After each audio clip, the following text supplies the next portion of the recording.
Hi there, Spanish Grammar Guy here on Focus 15, here to help you with your Spanish grammar. Today, we're tackling a common problem in Spanish for non-native speakers, a common challenge, and that's understanding the correct order of pronouns in Spanish sentences. So let's dive straight in. First of all, what are pronouns? Well, simply put, they are words that replace a noun. They stand in for the noun and are used so that we don't have to keep repeating the noun itself. For example, words like it, him, her, they, them. They are pronouns that stand in for the noun. So in Spanish, pronouns can be tricky because they need to be placed correctly when used together. Usually you will find direct object pronouns, indirect object pronouns, and reflexive pronouns in a sentence. And so here's a quick reminder. Direct object pronouns are, for example, lo, la, los, and las. Indirect object pronouns, me, te, le, which does change to se when used with a direct object pronoun, nos, os, and les, and that also changes to se, and we'll have a look at some examples later. A reminder that indirect object pronouns actually come with an implied preposition attached. So they would normally always mean something like to him or from her, for example. We'll see this in a moment. And then of course we've got reflexive pronouns, me, te, se, nos, os, and se. So the general rules for the order of these pronouns, when you use them all together, they usually follow this order.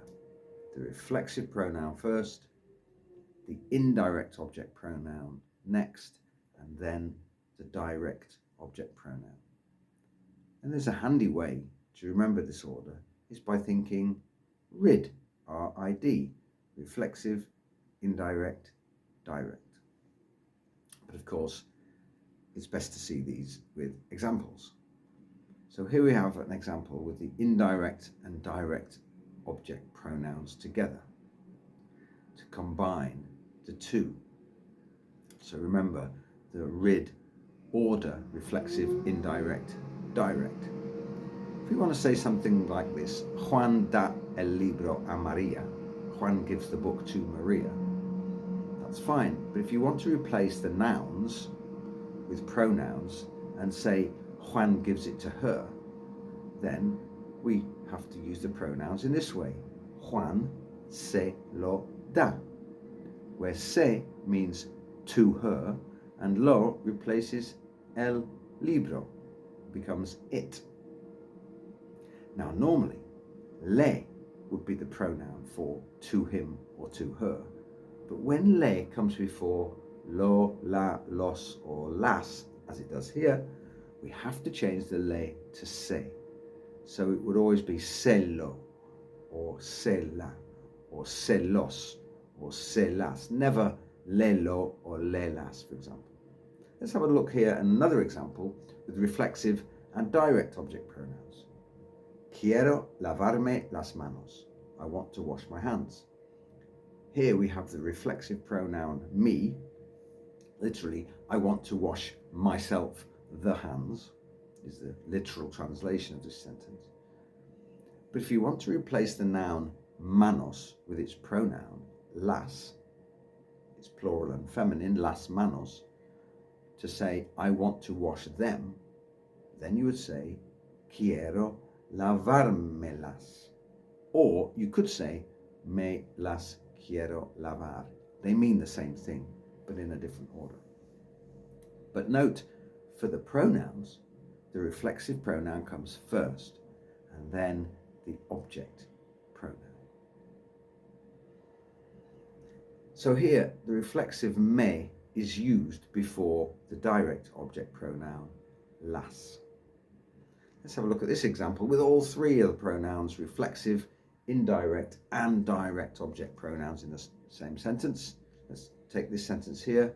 Vamos a contarnos la historia a nosotros mismos.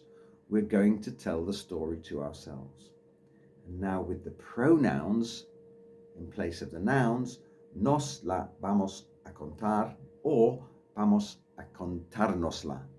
We are going to tell it to us. Either way, the pronouns maintain the order of reflexive, indirect, direct, RID, R-I-D. So there are some special considerations here. When we attach pronouns to infinitives, gerunds, or affirmative commands, remember to maintain the RID order. So an example using an infinitive. Spanish sentence, tengo que decírselo. I have to tell it to him or her. But then if we use an affirmative command, for example, we say in Spanish, dámelo, give it to me. Okay, let's have a look at some examples to practice. So we'll complete the sentence with the correct order of pronouns in these examples. So a Spanish sentence, quiero dar el regalo a Juan. We'd say here the direct object is el regalo, the indirect object is Juan, so the indirect object comes before the direct object. Le is the indirect object for a Juan, and lo is the direct object for el regalo, but we can't put le and lo together, so we change the le to se, and we get se lo like this. Quiero dárselo. And then in brackets we could put a él, I want to give the gift to Juan. I want to give it to him. The Spanish might often put a él onto the end, not in brackets of course, but just to confirm that the se in the sentence refers to him, as se could refer to someone else, could be to her, for example. Here's another example. Dame la pelota, give me the ball. But we want to replace the ball with the pronoun it to say, give me it or give it to me. So the pronoun for la pelota is la, which will come after the indirect object pronoun me, give it to me, me. So the answer is dámela. Because for affirmative commands such as this, da, give, pronouns are attached to the end of the verb, but they maintain the order reflexive first, if there is one, indirect object, and then direct object. Okay, let's do one more. Spanish sentence. Marta prestó las llaves a nosotros. Marta lent the keys to us.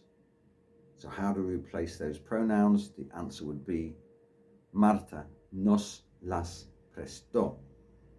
The indirect object pronoun nos, to us, comes before the direct object pronoun las, standing in for las llaves. Okay, that's it for now. Keep practicing by making up sentences like the ones above, and then replacing the nouns with the correct pronouns and putting them in the right order. R-I-D, reflexive, indirect, and then direct, from left to right, obviously.